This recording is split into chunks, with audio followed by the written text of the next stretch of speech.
I know people don't want to hear that. I felt like CJ Stroud missed guys who were open. And the offense is struggling. It is a total team effort out there. It is partly Stroud. It is partly the offensive line. And at times, it is partly Bobby Slowik.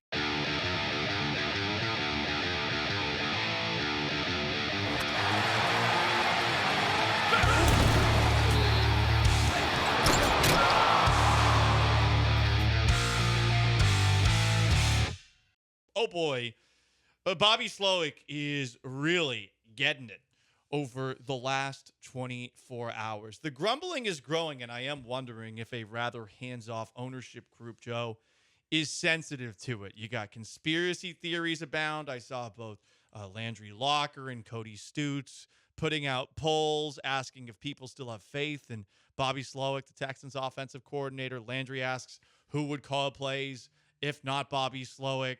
People are also talking about how, hey, remember when the Texans interviewed Cliff Kingsbury to be their offensive coordinator? Didn't pull the trigger on that. So I am curious, not about whether or not the Texans would make a move the rest of the way. I don't expect them to move on from Bobby Slowik before the end of the year. I'm just wondering if ownership, which seems to be listening to their fans more than they have in years past, are looking at what's being said about their offense and this team that continues to struggle in the second half. And if they think to themselves, this ain't good enough, we got to force Nick Caserio to do something, D'Amico Ryans to do something. Yeah, I don't know if they're an organization similar to the ones that we just were kind of talking about that would do something like firing a coach when you have a good record. Because these are obviously extreme examples. Like of the firings that we've seen this season, the Bears are one of the worst teams in the NFL. They fired their OC. The Raiders are one of the worst teams in the NFL. They fired their OC. The Jets fired their coach, their head coach. So did the Saints. So you're seeing those are teams that are all at the bottom. But there's clearly a regression happening within the Texans offense. You haven't scored a touchdown in, 6 games or whatever it is in the second half. You have 82 points on the season, 27 of which in the second half came against the New England Patriots. So your offense is terrible. They keep talking about changing and just keep working on it and things are going to get better, and they just never do. Offense terrible in the second half. Yes. And that's why it's hard because it's like, how can this team be so good in the first half on offense and at least getting field goals? Because in the second half, like this weekend, you're not even getting the field goals. But this weekend, you give them a pass because you don't have Nico Collins.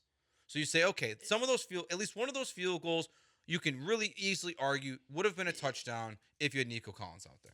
First touchdown drive after they picked off Jared Goff was a good drive. I thought Bobby Slowik made some good calls there. Second touchdown drive right before halftime, I thought Bobby Slowik made some good calls there. I thought CJ Stroud made some great passes on both of those. Second half, I felt like Bobby Slowik was still making decent calls. I know people don't want to hear that. I felt like CJ Stroud missed guys who were open. And the offense is struggling. It is a total team effort out there.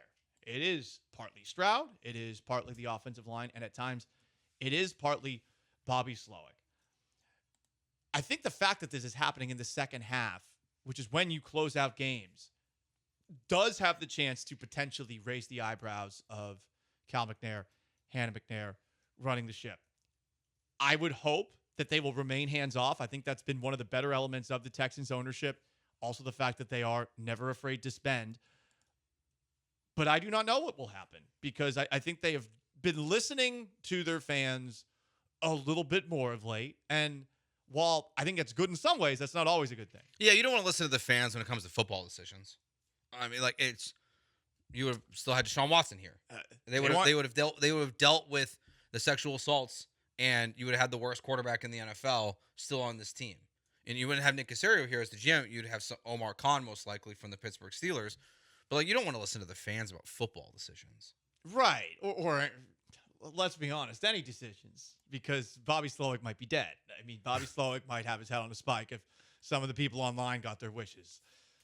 Look, it's been rough, and I'm not expecting it to get better. I'm wondering if people actually believe it would get better if they just fired Slowik and made Gerard Johnson the guy. I mean, they'd still be running the same offense. They're not going to be doing something new if that were to happen. You know?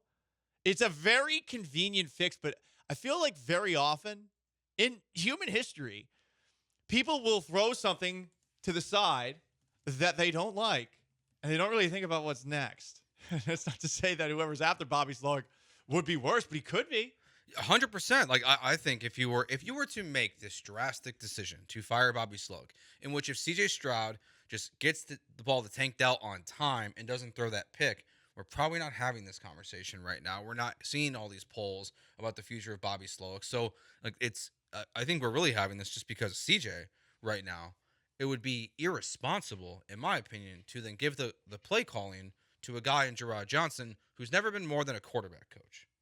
Now, you have Bill Lazor on the roster as a coach who has been an OC. Damn, that sounds racist, dude. Well, he's terrible. Here's the thing. Bill Lazor's terrible. But he's experienced. For the Bears.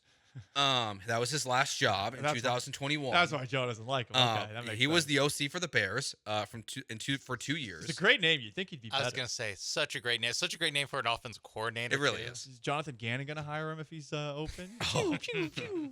It's a good fit there. Explosives. Yeah, like he would be the more logical choice if you were going to do it. I disagree. I mean, if you're going to Really? move on from Slowik, you're giving it to Gerard Johnson. So You a guy that's can't- never called plays? doesn't matter. You got to give it to somebody. That doesn't mean that he can't do it. You know, some people can, some people can't. Obviously, there's going to be a learning curve, but hey, if it were to happen at any point in the year, it would be literally right now in this moment. I am not endorsing that, by the way, but I mean, take a look at who you're playing the next couple of games.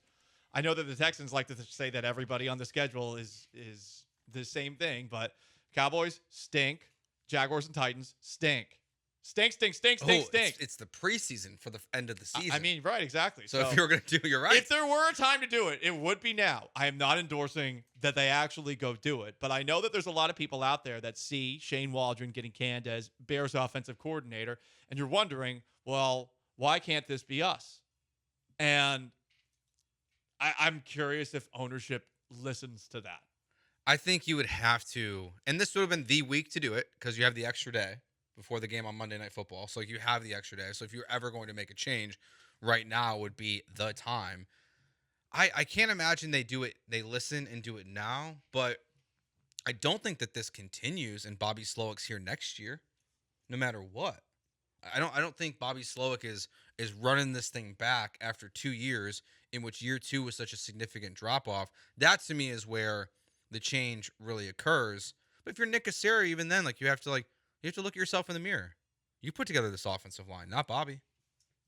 Nick Casario might be a robot. Do you think he sees himself in the mirror? Those are vampires. Well, I mean, he would see that it's a reflection, but it's just an image. It's not actually anything. Bernard in Westworld didn't see himself in the mirror. See? Shout out to Westworld. Never seen Almost it. So. 10 years later. I said One never seen detail it. from Westworld.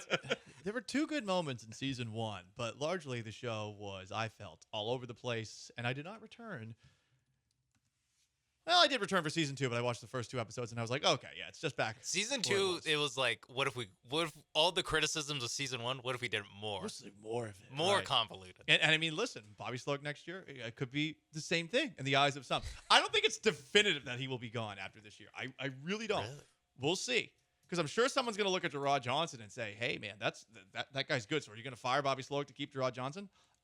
They've done things like this in the past where they promoted Mike Vrabel to defensive coordinator and made Romeo Crennel assistant head coach, which was such a strange way. And they kept Mike Vrabel for the next 5 years. Oh, no, wait. He went right to the Titans. Exactly. Yeah. I mean, that's what the Jets did. It is. You're right. Nathaniel Hackett was not fired by the New York Jets. No, he's still there. He just isn't calling the plays. Stripped of play calling, dude. Yes. Yeah. Aaron Rodgers needs his whoopee. I mean, Aaron Rodgers needs an offensive mind that he respects and believes in.